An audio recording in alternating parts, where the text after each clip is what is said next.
Well, this is the day I always envisioned that I would just love to do some lens testing. Wow, a monsoon. I can't imagine a better day to do it.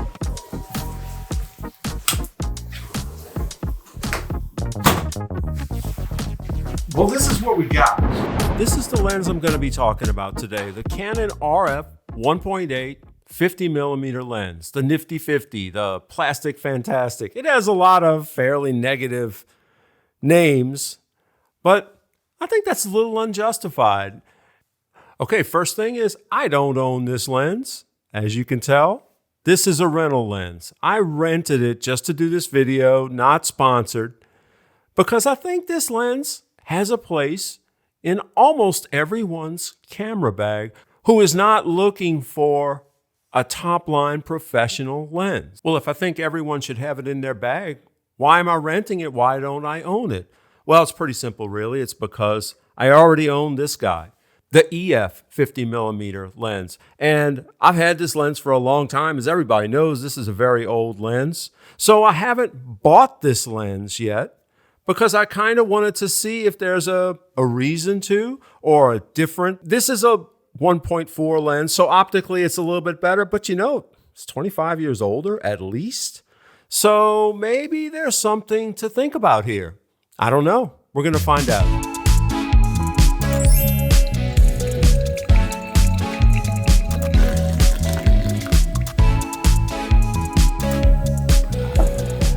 Hey everyone, welcome to the channel. Hayward here on a rainy, stormy day. I think we have a lull in the rain right now. I hope the sound doesn't interfere too much with the video. But we're here to talk about this guy, the RF 50mm 1.8 lens. As you saw, it's a lens I rented for this video, and the weather didn't consult me on my rental time. So we're gonna make this work. And I really kind of do think that that's not a bad thing, because this is the kind of lens you have in your bag for whatever happens, right? It's not the best necessarily at anything, but I've always loved having a 50mm lens in my bag for a variety of purposes, not just a certain look or shot. Okay, I'm going to go over some images that I shot with this lens. But I'm going to be honest. Here's what I think.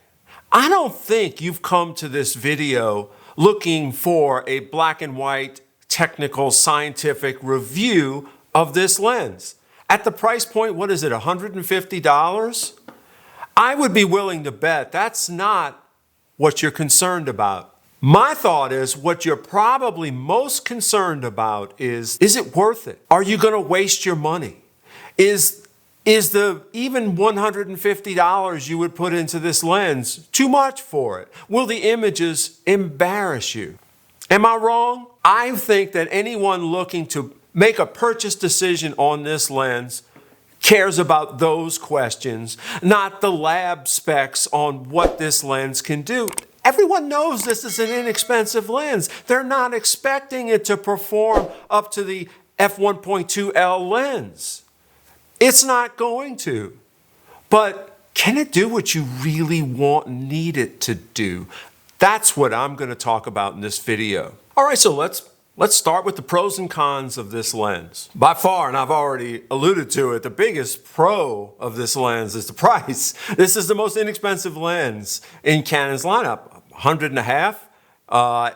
It varies. You might actually see it cheaper in some places. So big pro, it's a very affordable lens. It is light and small, which as a professional who has to tote around a lot of gear, I really kind of appreciate that. This lens is small. On the camera, I mean, the camera is so light and easy to handle in your hand with this lens on it.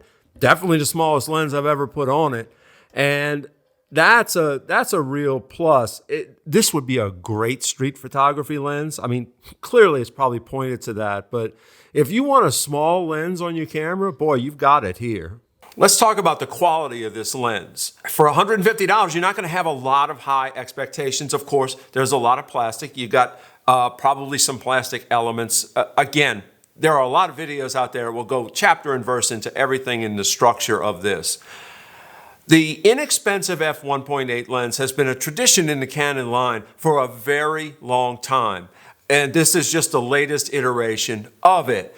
It is not the highest level of construction, but also in the tradition of Canon, it gives you a lot of bang for the buck in terms of what it can do with that limited quality construction. So first impressions, like I said, with the new RF version of the EF, this isn't the same version. The RF doesn't make a 1.4 yet. If they will at all, I don't know. So this is all I've got to compare it to. I notice it focuses a little faster than this one.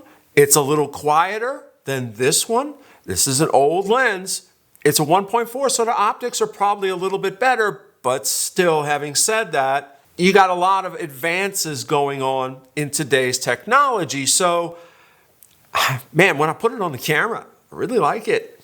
You know, it's a wonderful walking around lens. Now, the image quality I find is a little bit better than its EF predecessor. This is not its predecessor. This is the 1.4. They had an EF 1.8, and I find that this RF 1.8 definitely quality-wise, a little bit better image quality. First thing I did is I shot a studio image of myself at f2.8, and I did it very high contrast, which is sort of a torture test for an inexpensive lens.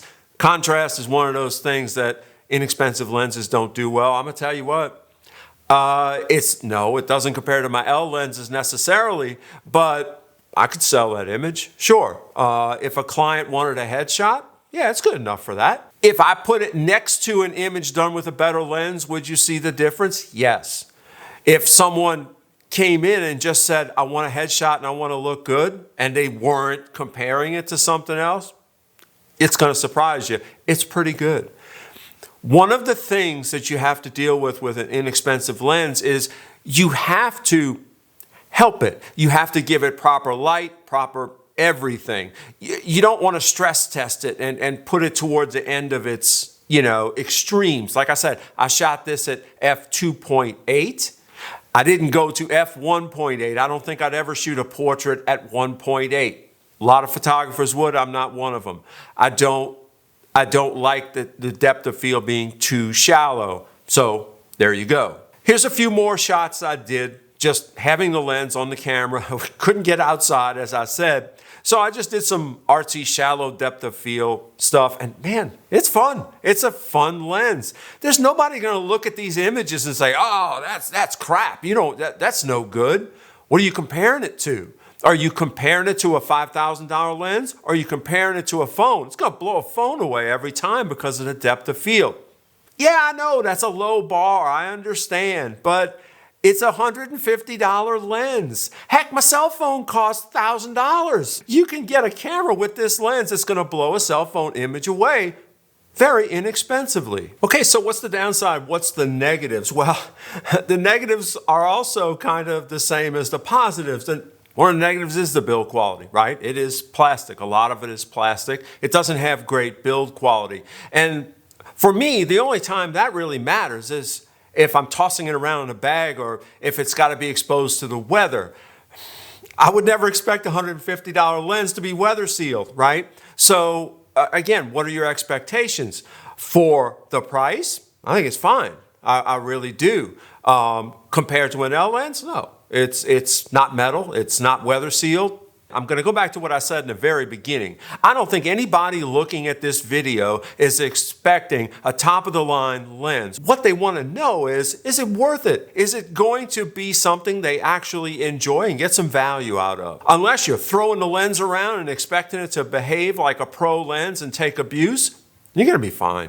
Okay, now there's one feature about this lens I really hate. It does not have an autofocus, manual focus switch on the camera body. You have to go into the menu down here into focus mode and change to manual focus.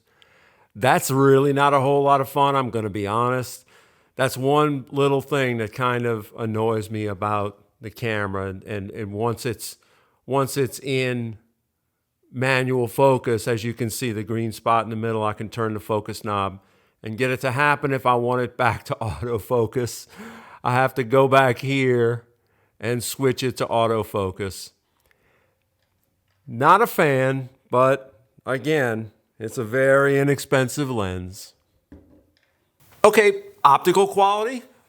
I said it was decent before. Well, you could also look at it as a negative. No, you've got a lot of plastic elements in there. It's not L quality glass. The negatives and positives are often the same with a lens like this. And the focus mechanism. Yeah, it's not that fast and it's a little noisy. It's better than the older ones, but again, it's not professional level. So for photography, it doesn't really bother me much. I enjoyed having this lens on the camera, and I found the focus was decently fast for photography. Now, for video, you might have a little issue with it. I don't know how good it's going to perform for video. If you got a mic sitting on the camera, yeah, you're probably going to hear this mechanism. It's an STM. Okay, so it really comes down to this, too. If you want a 50mm lens, and you don't want or can't afford an f1.2L, what's your alternative? It's this. This is all there is as of this video. Is it worth it? My question to you is, how could it not be? I mean, it still has the word Canon on it, right? That does still mean something in terms of quality. Even an inexpensive lens, they're not going to put one out there that's bad. They'll put one out there that's lower in their line, and there you go. I'd have a hard time saying that this lens isn't worth it. I'll tell you, I'm kind of having a sneaking desire to get one because it's so small and light, and it's perfect for walking around. You don't look like a pro photographer walking around with a little bitty old lens on your camera. If you don't have a 50mm lens in your bag, this is a no-brainer. I hope this video has been helpful to you. I hope it's valuable. If you got some feedback, if you got this lens, love it, hate it, let me know in the comments. Until the next video, cheers.